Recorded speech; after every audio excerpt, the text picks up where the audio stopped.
क्या आपको पता है कि सैटेलाइट क्या होता है और कैसे काम करता है? हेलो दोस्तों, स्वागत है आपका फिर से टेक.टेव चैनल में। आज के इस वीडियो में मैं आपको बताऊंगा कि सैटेलाइट क्या होता है और कैसे काम करता है। तो बने रहिए हमारे साथ इस वीडियो को इन तक और देखते रहिए टेक.टेव चैनल। तब तक वीडियो को लाइक कर दीजिए। तो दोस्तों, आपने कभी पता करने की कोशिश किए होंगे कि सैटेलाइट क्या होता है और ये कैसे काम करता है और हवा में कैसे टिकी रहती है।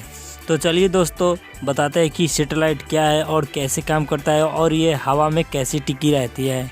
जो कि सैटेलाइट हमारे पृथ्वी से बहुत दूर है और हम नहीं देख सकते हैं, और हम लोग नहीं देख सकते उस चीज़ों का हमारे लिए वैल्यू बहुत ही कम हो जाता है। लेकिन क्या आपको पता है कि डेली लाइफ में कोई भी काम होता है उनमें से बहुत ही सारा सैटेलाइट के माध्यम से होता है। फिर तो जो दोस्तों आप टीवी चलाते हैं या फिर आप मोबाइल से बात करते हैं या फिर मोबाइल में जीपीएस से यूज़ कर रहे हैं या फिर किसी दूसरे देश में कॉल कर रहे हैं, ये सभी काम किसी न किसी सैटेलाइट के ज़रिए होता है।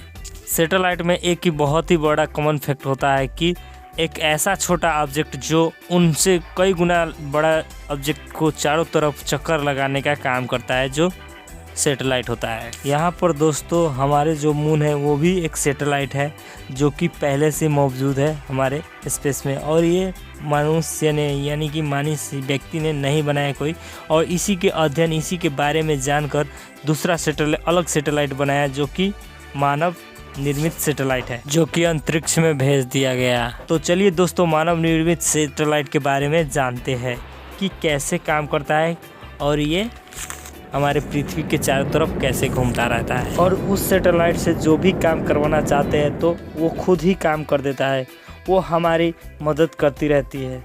पर दोस्तों, सैटेलाइट एक छोटा सा टीन के डिब्बे की तरह हो सकता है या फिर वो बड़ा सा ट्रक का डब्बे की तरह हो सकता है। मायने ये होता है कि उसे किस काम के लिए छोड़ा गया है या भेजा गया है। वो अपने साइज भी बदलते रहते हैं अपने काम के अनुसार। सैटेलाइट कितने ऊंचाई पे रहेगी, कितनी तेजी से घूमेगी, ये सभी चीज़ें बदलती रहती है।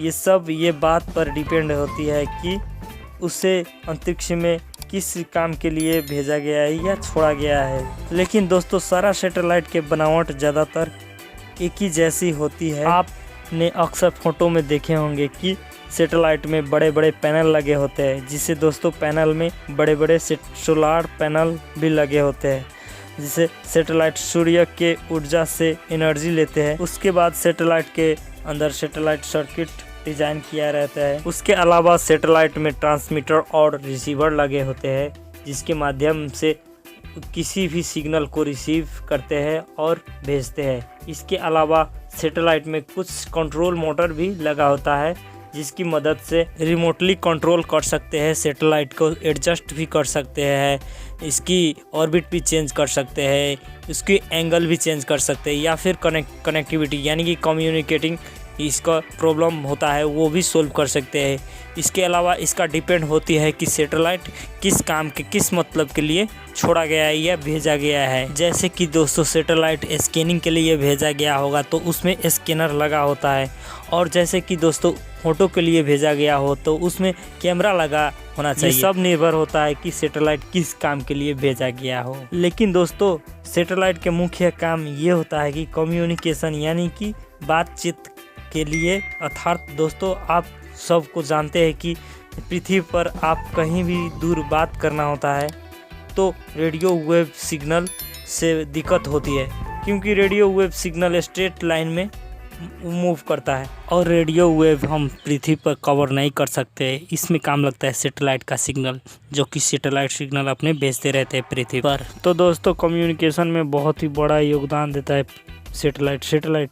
जैसे कम्युनिकेशन में पृथ्वी से एक जगह से सिग्नल लेकर सैटेलाइट में भेजती है, सैटेलाइट किसी दूसरी जगह पर आप सेंड कर देती है। तो इसमें कम्युनिकेशन में बहुत ही आसानी हो जाता है, जिससे हमको रेडियो वेव सिग्नल से बहुत ही दिक्कत हो जाता है। तो दोस्तों, सैटेलाइट को नेविगेशन में भी यूज़ किया जाता है। इमेजिनेशन, जैसे कि मौसम का जानकारी लेना, कब धूप आएगी, कब बारिश होगी और कब मौसम में बदलाव होगा, ये सारी जानकारी सैटेलाइट में होती है। सैटेलाइट के ज़रिए हम लोग पता करते हैं। तो आइए अब जानते हैं कि सैटेलाइट हवा में अंतरिक्ष में कैसे टिकी रहती है। को लेकर बहुत ही एक सरल नियम है जो कि जॉन कैल्विन ने बताया था, और उन्होंने ये कहा था कि किसी भी ऑब्जेक्ट को स्पेस में रहना हो तो किसी दूसरे ऑब्जेक्ट को चक्कर लगाना है तो फिक्स स्पीड पर फिक्स वेलोसिटी पे मूव करता है तो अपना फिक्स दूरी तय करता है। तो ऐसे में टिका रहता है उसी ऑर्बिट में, वो नीचे नहीं गिरते हैं क्योंकि उसकी स्पीड है जो कंट्रोल बैलेंस करती है उसकी ग्रेविटेशनल फोर्स को।